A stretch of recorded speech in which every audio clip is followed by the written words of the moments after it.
बाजार आज और कल में आप सभी का स्वागत है। मैं हूं स्वाति रायना। इस शो में हम आपको बताने जा रहे हैं बाजार में आज का कैसा रहा कारोबार और साथ ही कल के लिए क्या आप बनाए स्ट्रैटेजी और कल की आपकी तैयारी कराने के लिए हमारे साथ शो में शामिल हो चुके हैं जी बिजनेस के मैनेजिंग एडिटर अनिल सिंघवी। अनिल जी, बहुत स्वागत है आपका शो में।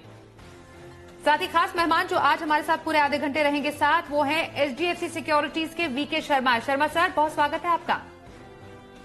साथ ही पूरी रिसर्च टीम परिचय करा दे। कुशल से हम जानेंगे कैसा रहा आज बाजार का हाल, डॉक्टर रेड्डीज में तेजी की वजह और नए साल में आने वाली एम्फी की लिस्ट में क्या होगा ये हमें बताएंगे देवांशी।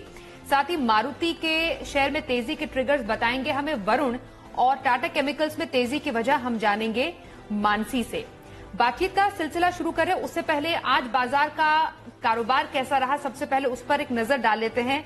हफ्ते पहला कारोबारी दिन था और बाजार में एक बार फिर से जबरदस्त तेजी रही और ऑल टाइम हाई पर बाजार बंद हुआ।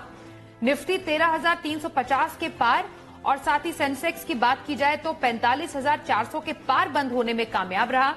बैंकिंग शेयरों में आज जबरदस्त तेजी रही जिसके कारण बैंक निफ्टी भी करीब 160 अंकों की तेजी के साथ बंद होने में कामयाब हुआ। साथ ही ये भी जाने कि बाजार में चौतरफा खरीदारी के चलते बीएसई में लिस्टेड कंपनियों का कुल मार्केट कैप भी रिकॉर्ड स्तर पर पहुंच गया है। वहीं एफआईआईज और डीआईआईज के डेटा पर एक नजर डाल लेते हैं।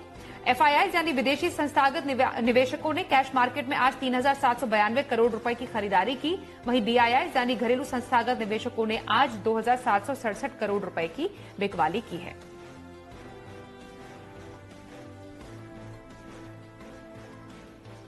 और एडिटर्स टेक के लिए अनिल जी का रुख करते हैं। अनिल जी, बाजार की शानदार शुरुआत हुई, हफ्ते की शानदार शुरुआत को आप कैसे देखते हैं?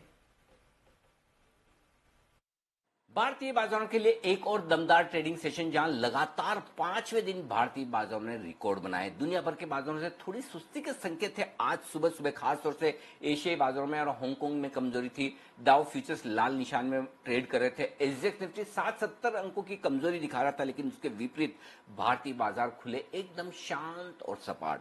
उसके बाद काफी वक्त उन्होंने सीमित दायरे में बिताया, थोड़ा ऊपर थोड़ा नीचे। मिड सेशन तक ऐसे ही रहा कि मूड बना रहे हैं ऊपर जाना है नीचे, लेकिन मिड सेशन के बाद बहुत क्लियर कट मूड बनाया कि करनी है तेजी, और वो भी तब जबकि डाउ फ्यूचर्स कमजोर रहे। तो भारतीय बाजारों के बंद होने के वक्त डाउ फ्यूचर्स 125 अंक कमजोर थे, यूरोप सुस्त था, एशिया की कमजोर क्लोजिंग हुई। उसके बावजूद लगातार पांचवा दिन आज ऐसा था जहां क्लोजिंग बेसिस पर भारतीय बाजार लाइफ हाई पर पहुंचे, और लगातार तीसरा दिन ऐसा था जहां इंट्राडे में भारतीय बाजारों ने लाइफ टाइम हाई बनाया।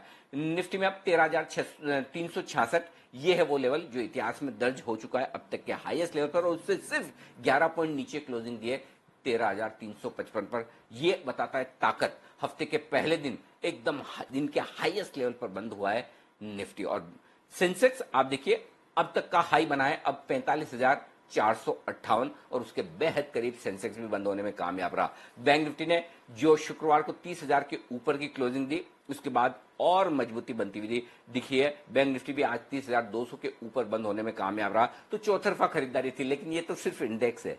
एक्शन जो आज सबसे बड़ा और इस हफ्ते है वो है कैश के स्टॉक्स में।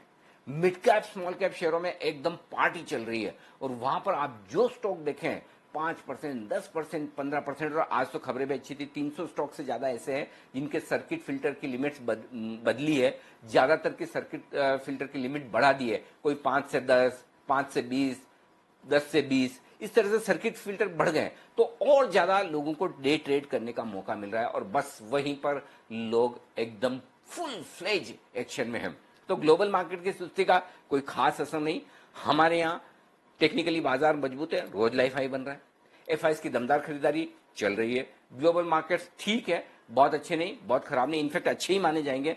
इन सब फैक्टर्स के चलते भारतीय बाजारों में एक और ऐतिहासिक ट्रेडिंग सेशन, हफ्ते की दमदार शुरुआत, लाइफ हाई पर आते हुए बाजार। जी अनिल जी, अब कल के लिए स्ट्रैटेजी क्या रहे और निफ्टी बैंक निफ्टी के अहम लेवल्स क्या होंगे ये हम आपसे समझेंगे थोड़ी देर में। उससे पहले आज जो हमने ऐतिहासिक लेवल पर देखा बाजार को, वहां पर सबसे ज्यादा मूवमेंट कहां देखने को मिली? सेक्टर स्पेसिफिक जानकारी के लिए सीधे हमारे सहयोगी कुशल का रुख करते हैं। कुशल, बाजार एट ऑल टाइम हाई एक बार फिर से हफ्ते की शानदार शुरुआत हुई, सबसे ज्यादा दमदार एक्शन कहां पर था? जी, तो कारोबारी हफ्ते के पहले दिन बाजारों में आज फिर से शानदार तेजी बनती हुई नजर आई। निफ्टी अगर आप देखें तो 13,350 के पार जाता हुआ नजर आया और यहां पर तेजी में सबसे मुख्य भूमिका जिसने निभाई थी वो था यूपीएल। आप देखिए 3-3.5% तक की तेजी यहां पर बनी। अदानी पोर्ट्स फ्राइडे को भी स्टार परफॉर्मर था और आज भी यहां पर जो है दूसरे पायदान पर यह आता हुआ नजर आया। भारतीय एयरटेल में लगातार तेजी बनी हुई है। वहीं निफ्टी में गिरने वाले शेयरों की सूची देखेंगे तो एसबीआई लाइफ जो है टॉप लूजर निकल कर आया। साथ ही अगर आप पीएसयू बैंक्स की बात करें तो यहां पर लगातार तेजी का रुझान बना हुआ है, जिसमें कैनरा बैंक 6-6.5% की तेजी के साथ टॉप गेनर निकल कर आया और एसबीआई जैसे स्टॉक जो है 270 के पार आज जाता हुआ नजर आया। साथ ही bank of Baroda, Indian bank जैसे में भी हमें तेजी देखने को मिली। वहीं एफएमसीजी काउंटर्स में एचयूएल ने आज फिर से तेजी का सिक्सर मारा और जहां पर अगर आप देखें तो 3 से 3.5% का इंट्राडे अपमूव इस स्टॉक में आता हुआ नजर आया। साथ ही आईटीसी और मैरिको जैसे स्टॉक्स में भी बढ़िया बढ़त बनती हुई नजर आई। फार्मा स्पेस की बात करेंगे तो यहां पर Glenmark pharma again out performer था। 5-5.5% की तेजी यहां पर भी बनी और लुपिन और डॉक्टर रेड्डीज में भी 2.5 से 3% तक का तेजी का अपमूव हमें देखने को मिला। रियल्टी स्पेस एक ऐसा था जहां पर हमें कमजोरी के संकेत आज नजर आए, जहां पर डीएलएफ और फिनिक्स मिल्स जैसे स्टॉक्स जो है टॉप लूजर थे। और अंत में जी के हिट कॉल्स की अगर आप बात करें तो वहां पर फार्मा स्पेस से आपको सन फार्मा, ग्लेनमार्क फार्मा, एफडीसी की राय दी गई थी, जहां पर बेहतरीन तेजी आज के दिन में बनती हुई नजर आई। बहुत शुक्रिया बाजार पर सेक्टर स्पेसिफिक जानकारी देने के लिए आपका कुशल। आज के एक्सपर्ट वीके शर्मा जी का रुख कर लेते हैं। शर्मा जी, हफ्ते की तो बहुत दमदार शुरुआत हुई है। आज के बाजार का जो ये कारोबार था उसका मेन हाईलाइट आप क्या समझते हैं इस तेजी का? और दूसरा सवाल वही होगा आपसे, कल की खरीदारी के लिए इंट्राडे पिक के लिए कौन सा आप स्टॉक रेकमेंड करेंगे और हफ्ते भर की खरीदारी के लिए कहां पर नजर रखी जाए? जी, मैं आपके सभी प्रश्नों का जवाब दूंगा। पहला जो आपने प्रश्न पूछा है मार्केट के बारे में, मैं समझता हूं कि ये तेजी जारी रहेगी बिकॉज ये हम जिक्र हर बार करते हैं कि इस वक्त सेक्टर रोटेशन चलता है। आज फार्मा अच्छा था, कल आईटी अच्छा होगा, कल कोई दूसरा सेक्टर अच्छा होगा, ये चलता रहेगा, तो ये बहुत अच्छा है। पर आम तौर पर घबरा जाते हैं लोग बाग, तो उनको ये बता दें कि जब कभी भी 2014 में या 2017 में जब मार्केट ने अपने हाई बना के जहां से गिरा था, तो वहां पे अगर हम एक चीज को देखें सिर्फ कि नए हाईज या 200 दिन के मूविंग एवरेज के ऊपर कितने स्टॉक थे, तो अगर हम बीएसई 500 या एनएसई 500 को देखें तो 88 और करीब 95% स्टॉक्स 200 मूविंग एवरेज के ऊपर थे। अभी तो महज 81% ऊपर है। तो निफ्टी तो काफी बढ़ चुका है। निफ्टी के जो 50 स्टॉक हैं उनके अंदर 88% ऊपर हैं, लेकिन जो बाकी जो छोटे स्टॉक हैं, मतलब टोटल 500 के सिर्फ 81% है। तो बहुत जगह है। एक जो स्टॉक दिलाना है आपको एक दिन के लिए, तो उसका मैं चाहता हूं कि दीपक नाइट्रेट पे नजर डाली जाए। ये करीब 855 पे क्लोज हुआ है। 840 रुपए का स्टॉप लॉस रखें और 890 का टारगेट रहेगा। ये करीब 4-5 दिन के एक साइडवेज करेक्शन के बाद अब ये स्टॉक धीरे से आगे निकला है। मैं समझता हूं कि कल ये तेजी पकड़ेगा। और वीक भर की पोजीशन अगर किसी को लेनी हो तो मैं समझता हूं कि जो एसेट मैनेजमेंट कंपनीज हैं, 2 ही हैं, और एसेंशियली जो प्योरली एसेट मैनेजमेंट कंपनीज हैं जो लिस्टेड एंटिटी में, तो उसके अंदर नैम इंडिया पे मैं बोल सकता हूं। तो ये करीब 304 रुपए 50 पैसे भी बंद हुआ है। ये स्टॉक 297 रुपए का स्टॉप लॉस रखें, इसमें टारगेट रहेगा करीब 323 रुपए का। तो ये पोजिशनल ट्रेड आप रखें और जैसे जैसे भाव ऊपर जाए स्टॉप लॉस के ऊपर बढ़ाते जाइए और इस तेजी का आनंद उठाइए। जी, तो एक दिन की खरीदारी दीपक नाइट्राइट्स में करने की सलाह वीके शर्मा जी की, और हफ्ते भर की खरीदारी के लिए नैम इंडिया रेकमेंड किया है उन्होंने स्टॉक, जिसमें आप खरीदारी पोजिशनल व्यू के तौर पर कर सकते हैं। सर, आपसे बातचीत जारी रहेगी, लेकिन इस बीच देखना जरूरी है कि आज हेल्थ केयर जो स्टॉक्स थे वहां पर जबरदस्त तेजी देखने को मिली। खासतौर पर डॉक्टर रेड्डीज की बात की जाए तो लगातार तेजी जारी है इस शेयर में। इस साल दरअसल कंपनी का शेयर अब तक 75% तक का उछाल भी देख चुका है। डॉक्टर रेड्डीज की दमदार सेहत का क्या राज है, थोड़ा और डिटेल में समझते हैं हमारे सहयोगी देवांशी आशर से। देवांशी, जरा बताएं डॉक्टर रेड्डीज में दमदार तेजी की वजह। डॉक्टर रेड्डी के शेयर में लगातार कई दिनों से तेजी बनती हुई दिख रही है, लेकिन आज के दिन में हमने देखा 5100 के लेवल्स के ऊपर लगातार ये स्टॉक ट्रेड करता हुआ दिखा था। अब इसकी वजह यह है कि सूत्रों के मुताबिक कंपनी जल्द ही अपनी जो कार्डियो दवा है वेस्केपा ये लॉन्च करती हुई दिखेगी और ये कंपनी के लिए काफी अहम दवा बनती हुई दिख रही है। अगस्त में ही हमने देखा था इस कंपनी को मंजूरी मिल चुकी था इस दवा के लिए और आने वाले समय में कंपनी इस दवा को लॉन्च करती हुई दिखेगी। अगर ये दवा को लॉन्च करती है कंपनी तो इससे इनकी जो ईपीएस है उसमें करीब 4 से 5 रुपए प्रति शेयर की बढ़त देखने मिल सकती है। आई मार्जिन दोनों में बढ़त देखने का ही अनुमान लगाया जा रहा है और एनालिस्ट काफी पॉजिटिव भी बनते हुए दिख रहे हैं। इस दवा की ज्यादा कंपटीशन नहीं है इसलिए भी ये काफी पॉजिटिव है। और साथ ही आप देखिए डॉक्टर रेड्डीज के अलावा टेवा हिकम ये 2 कंपनीज हैं जो इस दवा को बनाती है क्योंकि काफी कॉम्प्लेक्स दवा है। इसके अलावा अगर आप देखें तो FY21 में कंपनी का ये कहना है कि यूएस में ही 30 से ज्यादा नए प्रोडक्ट्स लॉन्च करने की कंपनी की योजना है। उसमें भी काफी अहम प्रोडक्ट्स हैं जो कंपनी के लिए काफी फायदेमंद होंगे, जैसे कि रेवलिमिड और कोपेक्सॉन की जो जेनरिक वर्जन है वो कंपनी लॉन्च करती हुई दिखेगी और इससे भी कंपनी को आने वाले समय में फायदा होता हुआ दिखेगा।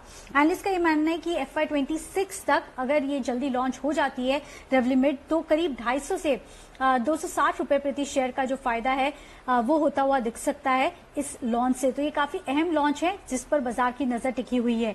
इसके अलावा भी हमने देखा कंपनी लगातार अधिग्रहण कर रही है।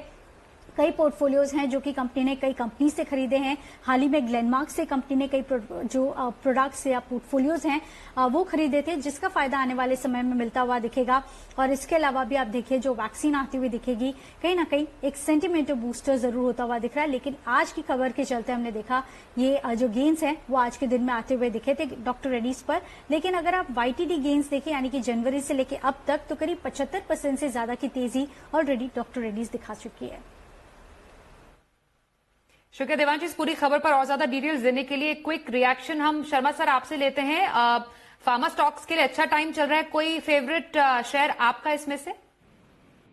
जी, एक तो मैं ऑप्शन के लिए बताने वाला हूं ग्लेनमार्क और ये स्टॉक मेरे पास है भी। और उसके अलावा मैं समझता हूं कि डॉक्टर रेड्डीज या फिर कोई भी एक जो स्टॉक फार्मा का पकड़ के बैठे रहिए।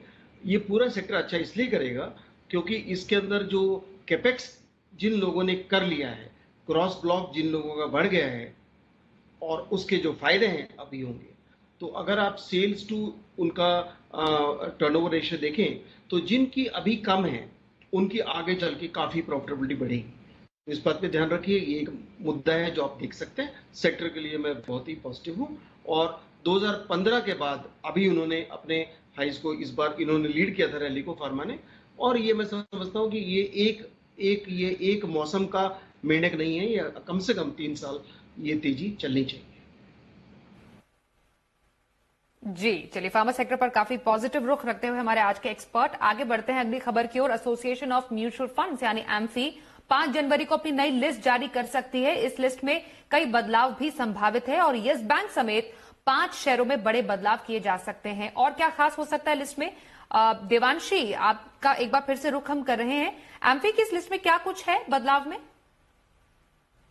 जी बिल्कुल, आप देखिए म्यूचुअल फंड की कैटेगरी में कई शेयर्स में बदलाव होते हुए दिखेंगे और जो फाइनल लिस्ट है वो 5 जनवरी तक आती हुई दिखेगी। आईसीआईसीआई सिक्योरिटीज की तरफ से रिपोर्ट जारी होती हुई दिखी है जिनके मुताबिक जो कैटेगरीज हैं उनमें जो बदलाव होते हुए दिखेंगे शेयर्स में वो लिस्ट जारी होती हुई दिखी है। और उनके मुताबिक जो स्टॉक्स हैं जो कि स्मॉल कैप जो कि मिड कैप में है और लार्ज कैप में शिफ्ट होते हुए दिखेंगे वो करीब 4 से 5 है और स्मॉल कैप कैटेगरी और मिड कैप कैटेगरी में करीब 11 से 12 स्टॉक्स में बदलाव होते हुए दिखेंगे। पिछले 6 महीने में जो मार्केट कैप में बदलाव होते हुए दिखे हैं उस हिसाब से ये चेंजेस होते हुए दिखेंगे। और आईसीआईसीआई सिक्योरिटीज के हिसाब से कई ऐसे स्टॉक्स हैं जो कि मिड कैप कैटेगरीज में थे जो अब बढ़कर लार्ज कैप कैटेगरीज में आते हुए दिखेंगे। और उसमें yes bank, Adani enterprise, pi industries, Hindustan aeronautics और साथ ही जुबिलेंट फूड शामिल होते हुए दिखेंगे। जो कैटेगरी फिलहाल लार्ज कैप की है लेकिन वहां से स्टॉक्स फिसल के मिड कैप में आ सकते हैं उसमें United Breweries, Concord, GIC, bank of Baroda, MRF जैसे स्टॉक्स शामिल होते हुए दिख रहे हैं। और साथ ही जो कि फिलहाल स्मॉल कैप में है लेकिन अब वो बढ़कर मिड कैप कैटेगरी में आ सकते हैं उनके मार्केट कैप की वजह से। उसमें Laurus Labs, India Mart, Navin Fluoro, Dixon Tech, साथ ही AstraZeneca, Deepak Nitrite, Bombay Burmah, Suven Pharma, Granules India जैसे स्टॉक्स शामिल होते हुए दिखेंगे। और साथ ही आप देखिए जो लिस्ट मिड कैप में है फिलहाल, लेकिन वो अब फिसल के स्मॉल कैप कैटेगरी में आ सकती है क्योंकि मार्केट कैप में कमी आती हुई दिखी है। उसमें हम देख रहे हैं symphony, Kajaria ceramics, future retail, Apollo tyre, V-Guard और पीवीआर, साथ ही चोला फाइनेंस जैसे शेयर्स शामिल होते हुए दिखेंगे। लेकिन कुल मिलाकर ये आईसीआईसीआई सिक्योरिटीज की तरफ से रिपोर्ट है, ये संभावित स्टॉक्स हैं, लेकिन जो फ्रेश लिस्ट है वो 5 जनवरी तक आने की संभावना है। जी शुक्रिया देवांशी। जनवरी में होने जा रहे एम्फी की इस लिस्ट में बदलाव के आपने मेन पॉइंट्स हमें बताए हैं। जरा मारुति पर नजर दौड़ाते हैं। दरअसल मारुति के शेयर में पिछले 5 दिन से लगातार तेजी बनी हुई है, 5% से ज्यादा भागा है मारुति का शेयर। वजह जानते हैं वरुण से। वरुण जरा बताएं मारुति में इस तेजी के ट्रिगर्स क्या हैं? देखिए, पिछले कुछ दिनों में मारुति के काउंटर में जो अपमूव देखने मिला है, जो तेजी देखने मिली है, इसके काफी सारे कारण हैं, लेकिन जो सबसे बड़ा कारण है वो है इस कंपनी के, इस मैनेजमेंट के, इस कंपनी के आउटलुक को लेकर भरोसा। इनका कहना है कि 2021 काफी बेहतर रहने की उम्मीद है। दिसंबर में जो रिटेल बिक्री के आंकड़े हैं वो काफी बेहतर रहने वाले हैं। ऐसा ये इसलिए कह रहे हैं क्योंकि त्योहारों के बाद भी जो इंक्वायरीज है उसमें लगातार बढ़ोतरी देखने मिली है और डीलर लेवल पे जो इन्वेंट्री है वो काफी निचले स्तर पे पहुंच गई है। कहीं ना कहीं ये इनको भरोसा दिलाता है कि दिसंबर में बिक्री काफी बेहतर रहने वाली है। साथ ही साथ मैनेजमेंट का कहना है कि इस कंपनी का जो प्लांट है वो अपने काफी अच्छी क्षमता पे काम कर रहा है, यानी कि कैपेसिटी यूटिलाइजेशन काफी अच्छा है। इसके अलावा पिछले कुछ दिनों में आपने रिपोर्ट सुनी होगी कि नवंबर से मार्च तक का जो उत्पादन अनुमान है 2 से लेकर 11% तक बढ़ाया गया है। पिछले 7 महीने के मुकाबले जो अगले 5 महीने हैं उसमें 20% अधिक बिक्री की संभावनाएं लगाई जा रही है।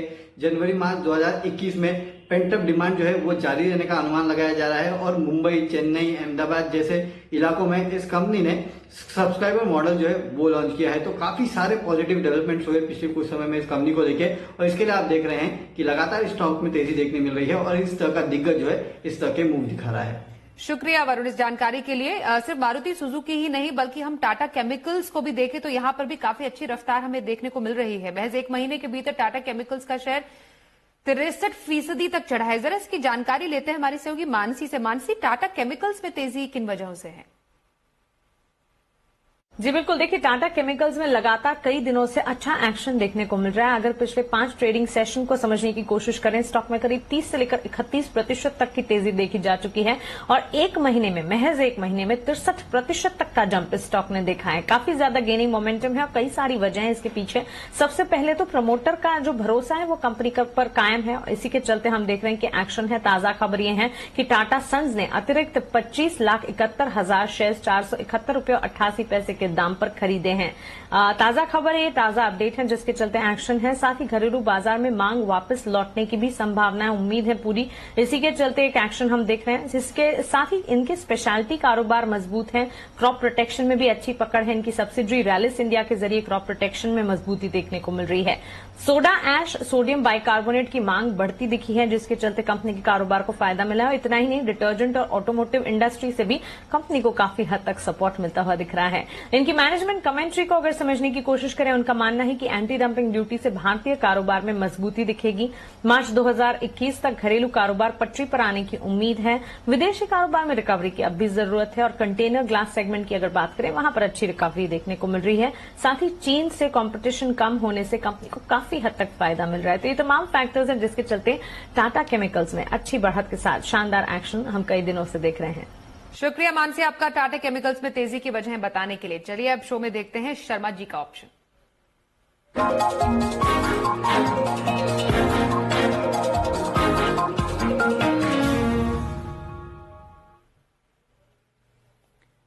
एचडीएफसी सिक्योरिटी से वीके शर्मा जी हमारे साथ शो में मेहमान भी हैं खास। शर्मा साहब, आज आप दर्शकों को कौन सा ऑप्शन बताने वाले हैं बम्पर कमाई का? नमस्ते स्वाति जी, दोबारा इस सेगमेंट के दर्शकों को 2 स्टॉक हमेशा की तरह लेकर आया हूं। एक पहला तो आईटीसी लगातार अपना धीरे धीरे लेकिन एक नियमित स्पीड से आगे बढ़ रहा है। तो यहाँ पे मैं दोबारा एक बार बोल रहा हूं कि आप इसमें कॉल ऑप्शन ले सकते हैं। तो आईटीसी का 205 की कॉल करंट महीने की यानी कि दिसंबर की आप 6 रुपए 40 पैसे पे लें, 4 रुपए 80 पैसे का स्टॉप लॉस रखें और 9 रुपए का इसका टारगेट रहेगा। दूसरा जो स्टॉक है वो है ग्लेनमार्क। आज इसने काफी बढ़त दिखाई है, लेकिन जो देखने वाली बात यह है वो ये कि आपको याद होगा कि जून के महीने में इस स्टॉक ने काफी लंबी छलांग मारी थी और उसके बाद फिर ये लगातार एक साइडवेज करेक्शन में चला गया था। अब आज की जो क्लोजिंग है, ये 22 जून की क्लोजिंग, जब इसने इंट्राडे में काफी हाई क्लोज हुआ था, उसकी क्लोजिंग से आज की जो क्लोजिंग है वो ऊपर है और अभी तक की हाईएस्ट है। तो उस दृष्टि से इसमें और बढ़त लगती है। तो मेरे ख्याल से इसमें ऑप्शन लिया जा सकता है। 550 की कॉल आप ले सकते हैं, 20 रुपये 85 34 रुपए। और जो दर्शक ये चाहते हैं कि भाई मैं इसको और थोड़ा खींचूं, तो आप स्टॉप लॉस ऊपर बढ़ाते रहिए, ये लाजमी है। बिकॉज ये ध्यान रखिए कि मार्केट जो स्टॉक को ऊपर भी जाना हो, लेकिन वो अंदरूनी इंटरनल उसके अंदर गिर भी सकता है। तो अपना प्रॉफिट, जो एक बार प्रॉफिट में आ जाए आपका ट्रेड, वो लॉस में कभी नहीं जाना चाहिए।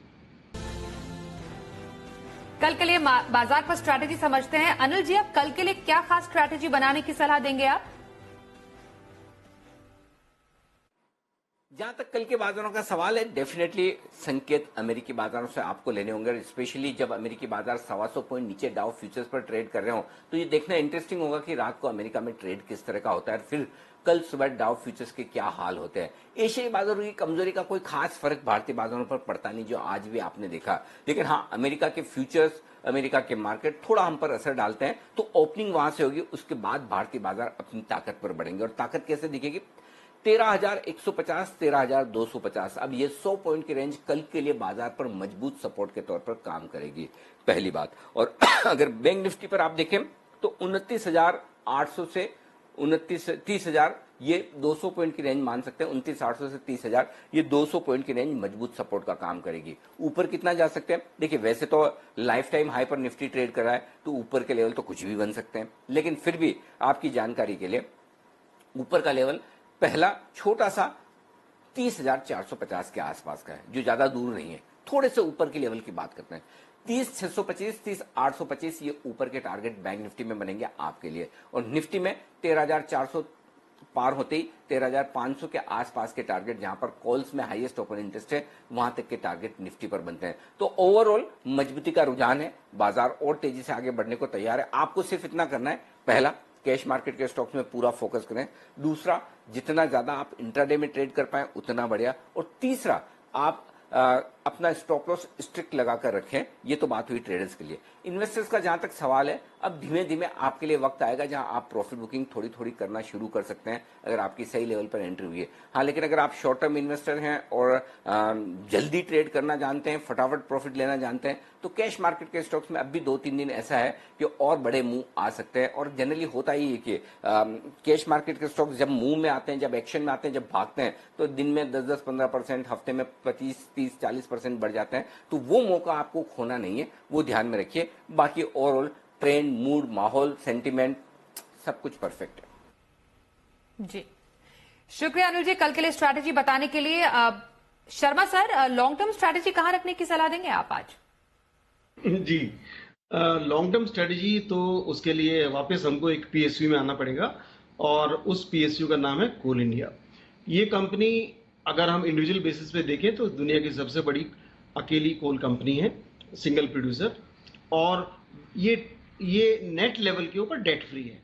तो अगर, क्योंकि इनके अंदर करीब डेट है 6,500 करोड़ का, वो एसेंशियली बिकॉज सब्सिडीज को पैसा चाहिए था उसके लिए, तो वो डेट है। लेकिन उसके पास अगर हम टोटल देखें तो 28,000 करोड़ रुपए का कैश है कंपनी, नेट लेवल पे कोई इशू नहीं है। तो यहाँ पे इसका प्रोडक्शन धीरे धीरे बढ़ रहा है। 27 रुपए की अर्निंग पर शेयर 2020, और करीब 2022 की अर्निंग पर शेयर करीब रहेगी 30 रुपए 20 पैसे जैसी। तो खास बढ़त नहीं है। लेकिन क्या अच्छा है कि ये कंपनी अच्छा खासा डिविडेंड देती है। तो 12 रुपए का डिविडेंड इसने दिया था पिछले साल। तो अगर वो डिविडेंड अगर हम समझें तो करीब 8.5% का करंट भाव के ऊपर है। और अगर बाय चांस ये 136 रुपए 80 पैसे पे जो स्टॉक है, अगर 120 तक चला जाए, तो आपकी यील्ड आती है 10% की। तो ये ऐसा स्टॉक है जिसको आप भी ले सकते हैं, नीचे भी बाकायदा इकट्ठा कर सकते हैं। एक दूसरी, लेकिन ये ध्यान रखना चाहिए, क्योंकि ये डिविडेंड यील्ड स्टॉक है, तो इसके अंदर अगर आपको कभी भी 20% के रिटर्न मिल जाए तो स्वाहा बोलिए, प्रॉफिट घर में लाइए और इंतजार कीजिए नीचे गिरेगा तो मेरा टारगेट यहाँ से सिर्फ 20% का है, जो करीब 165 का टारगेट है। अगर नीचे गिरेगा तो बहुत अच्छी बात है, वहां से भी ले सकते हैं। तो कुल मिला के एक ऐसा जहां पे एफडी से बेहतरीन रिटर्न, और क्योंकि सरकार का मेजॉरिटी इंटरेस्ट है इसके अंदर, 66% प्रेसिडेंट ऑफ इंडिया की इसमें शेयर होल्डिंग है, तो ऑब्वियसली डिविडेंड का किसी प्रकार से आपको कोई दिक्कत नहीं है। और ऐसे इंस्टेंसेस भी हैं जहां पे कोल इंडिया ने अपने रिजर्व्स में से डिविडेंड दिया है, अगर उस साल के प्रॉफिट उपयुक्त अगर उस मात्रा में नहीं है कि डिविडेंड दिया जा सके तो हर तरह से अच्छी कंपनी। जी, कोल इंडिया में लंबी अवधि की खरीदारी करने की सलाह हमारे आज के एक्सपर्ट वीके शर्मा जी की। चलिए अब देखते हैं कल का ऑप्शन।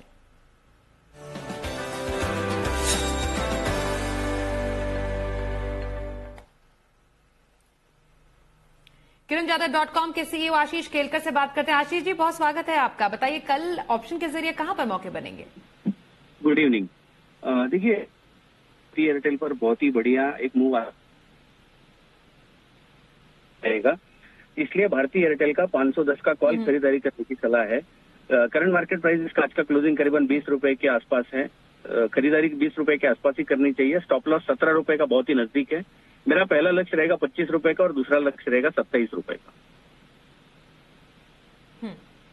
जी, तो एक स्टॉक आपने आज सुझाया है कल की ऑप्शन की खरीदारी के लिए। आशीष जी, बहुत शुक्रिया, आप हमारे साथ शो में शामिल हुए।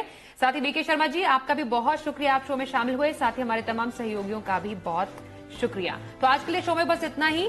कल एक बार फिर से होगी मुलाकात। बाजार का लाइव एक्शन देखने के लिए सुबह 7 बजे से जुड़िए जी बिजनेस के साथ। दीजिए इजाजत, नमस्कार।